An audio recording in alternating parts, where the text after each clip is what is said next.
So, Gregor, as you know, clerks are faced with a lot of storage issues for their records. One being that they've got way too many records for the space that they have allotted for storage, and also that the equipment that they have to store records on is usually substandard. What do you recommend? Where do clerks begin? Well, there are a couple of things to think of. One is to follow the state municipal records retention schedule assiduously. One of the problems that a lot of clerks have is that they haven't done so. And as a consequence, there are records in their storage areas that don't belong, that should have been disposed of a long time beforehand. That by itself will create a lot more space. The other thing is, by taking this course, one of the things that's really important is people get to understand how they can arrange and describe materials so that they're done in a much more much clearer manner and much better arranged, because that way they'll take up less space instead of just being put haphazardly on the shelf. It also means it'll provide a lot more access, easily accessible materials on the whole, and people will know where to find them. So those are a couple of the really important steps that they can take. The other thing is to look at the potential for offsite storage, if necessary, not only for the clerk's records, but for other departments' records within the town hall or the town building. Because sometimes there are materials that you need to retain within the community, but don't necessarily need to be retained within the building because they're not accessed very much at all. In the process of all of this, what's good to think of is, where can we go from here? And one of the things that I like to suggest is that you document the conditions that are there, whether it happens to be environmental, whether it happens to be the mere fact that you don't have any space to put it, means that you can then build a case for increasing storage space over the course of time. So you're saying the first step is to document? Document. It's really important as to what you're doing, but you've got to start someplace. And part of it is looking at the records retention schedule, because that allows you to determine whether or not you have materials that are there that really shouldn't be there anymore. So once you've determined what you need and don't need to keep, how do you deal with the temperature and humidity? Why are those things even important? Okay. Temperature and humidity, environmental controls as a whole, environmental conditions are really important for the long-term preservation of materials. Generally now, after a lot of research, the range for temperature is basically, for the materials, kinds of materials that are in a clerk's vault, is below 70%, 70 degrees Fahrenheit. But if the vault is one in which humans are not going into on a regular basis, one of the things that you think of is the lower the temperature, the better it is for the materials. So 55 degrees would not be uncommon for strictly a storage area. And the reason for that is, the higher the temperature, the higher the amount of chemical activity within the materials, which means that the degradation is accelerated on a consistent basis. If you're looking at relative humidity, we're looking at a range between 30 and 55%. All right, below 30%, what you end up with, even though there are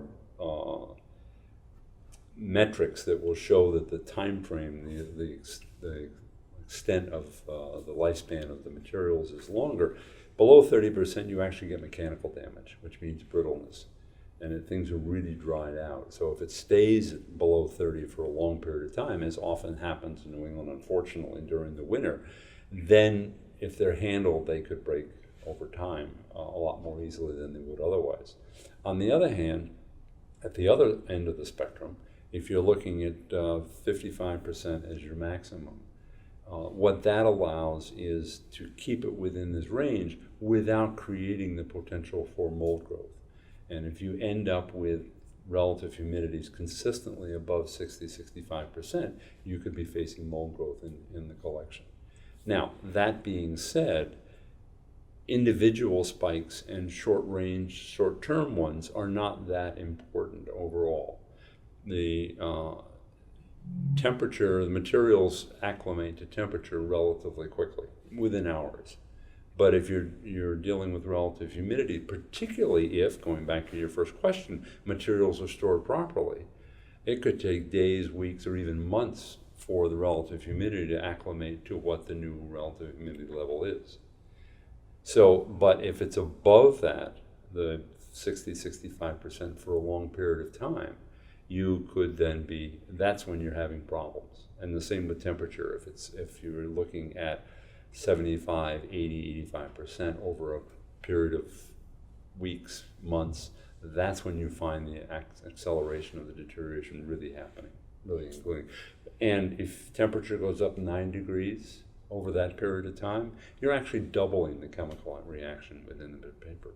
So the fact that in the winter I've got less humidity and in the summer I've got a much higher humidity, because that's what the environment is like on the outside, is going to have a poor effect on records. Exactly. And one of the things that I've looked at on a number of occasions that you need to think about is that when you have high temperatures, your relative humidity goes down.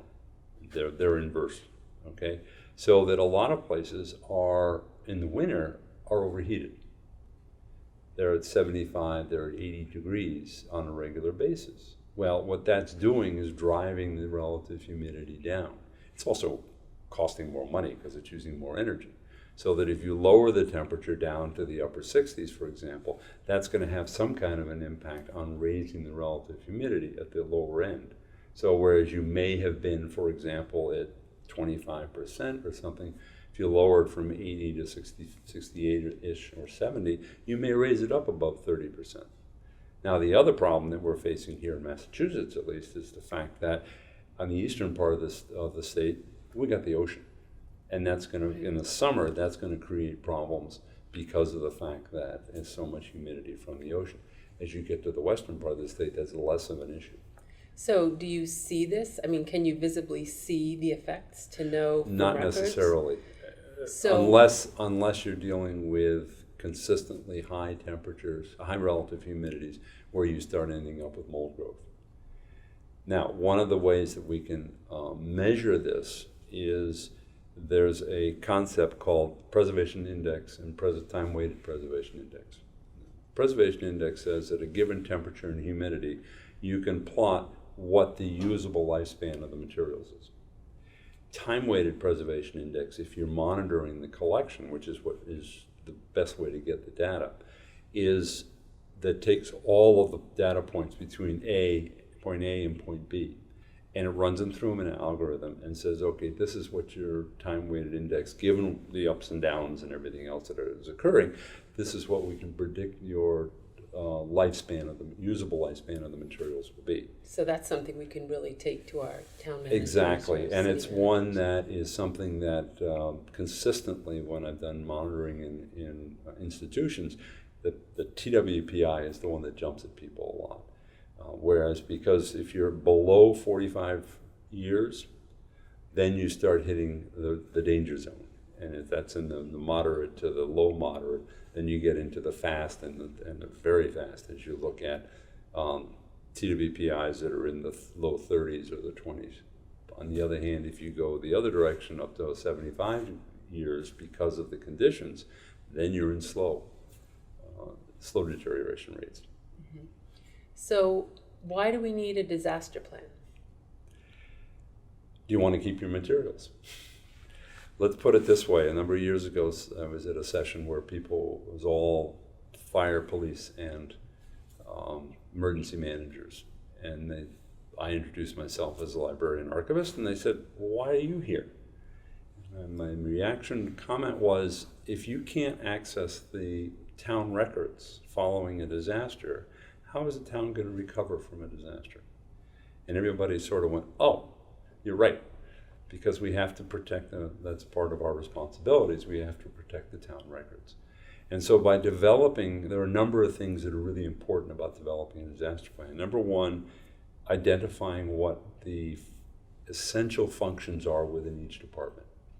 And then as a consequence, you're now developing a list of what the essential records are because they're the ones that support those functions.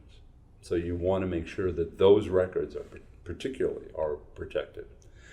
The second thing is that if you have a disaster plan and you've developed it during the course of a time when you're not stressed, i.e. dealing with a disaster, you're more apt to be in a position to identify what your priorities are in relation to recovery. You're able to identify what supplies you're going to need, who's going to be able to help you, and work with the town emergency manager on making sure that you can access the materials when you need to. The other thing that's important too is that by having a disaster plan, what it does is it allows you to realize two things. One, not everything is lost if it gets wet, for example. And two, that you can, materials that you may have thought were unsalvageable are actually salvageable. So that it's not, you're not dealing with a situation where people say, oh, this stuff is all wet, let's toss it, we can't recover it. It's, oh, this stuff is wet, let's freeze it, because now we're in a position, we know that that's stuff that we can do to be able to recover the materials over time. So when I think of continuity of operations, I think of the records that I'm using today. Mm-hmm. I don't necessarily think of my archives except for vital records. What about other departments? I mean, how do I get other departments to listen to me? And are we talking just about the archives in the vault, or are we talking about a more You're talking about plan? the broader scope of things. I think if by working with other departments and ask them, for example, what are your essential records? I mean, you know as well as I do that at the session we gave a while ago, I asked people what percentage of their records were essential, and we got 60, 70, 80, 90%. Right. By the end of which the clerks were realizing we're only looking at 4 or 5% of your overall records are generally considered to be essential, so based on those functions. So getting the other departments to understand that and to identify their key functions and the records that support those functions, they can then focus on the fact of, okay, if we have a disaster, these are the things I need to be able to recover. And there was an interesting item that somebody did down in New Orleans following Katrina. They had identified all their really important records, and those boxes all had a bright orange sticker on them, so that they could then, if they had to evacuate and then come back, as they did, they could then identify in a short period of time, these are records we need to take out. These are the ones we need to be able to pull in order to be able to recover them. And the rest of them you can get to, there's no question about it. But these are the crucial ones that you need for being able to operate.